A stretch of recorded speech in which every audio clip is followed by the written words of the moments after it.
charming naman talaga sila. Magaling talaga. Marissa's very talented.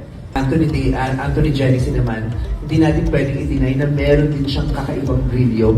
Vice ganda, hinangaan sina Maris at Anthony sa MediaCon ng pelikula ni Meme Vice Ganda na And the Breadwinner Is. Inihayag ni Meme ang kanyang paghanga sa kanyang mga co-actors na sina Maris at Anthony sa kabila ng pinagdadaanang issue ngayon ng dalawa at bagamat hindi sila nakadalo sa MediaCon dahil umano'y mas minabuti na nilang umiwas sa mga tanong ng press. Inihayag pa din ni Meme Vice Ganda kung gaano kagaling sina Maris at Anthony bilang mga artista. Ayon nga kay Meme Vice, hindi daw pwedeng i-disregard na very talented si Maris. At gayon din naman kay Anthony Jennings na hindi rin makakaila at hindi maide-deny na meron siyang kakaibang brilyo. Kaya naman nang sabihin sa kanya na kasama sina Maris at Anthony sa kanyang bagong pelikula ay nag-go agad si Meme at hindi na siya nagdalawang isip pa.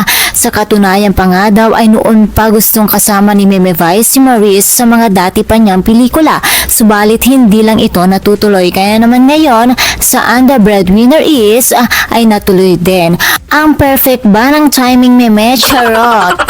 At dahil nga sa absent ang dalawa sa MediaCon, ibig bang sabihin nito ay pati na rin sa pagpo-promote nila ng pelikula sa kanilang mall show, wala din ang mga ito? Well, sobrang nakakapanghinayang naman dahil as a fan of Maton, kung sakali man na hindi nga sila makakasama ay nakakasad naman ito dahil nga naman first time na pelikula pa naman ito ng Maton at naka-entry pa sa Metro Manila Film Festival. Kaya naman talagang kailangan din naman ang kanilang presence sa pagpo-promote. Kaya naman mga chikadoras, abangan na lamang natin ang updates sa Maton. At syempre, abangan din natin sa December 25 ang And the Breadwinner Is. And that's all for mga chikadoras. For more showbiz update, please don't forget to like, share, and subscribe my channel. Thank you for watching.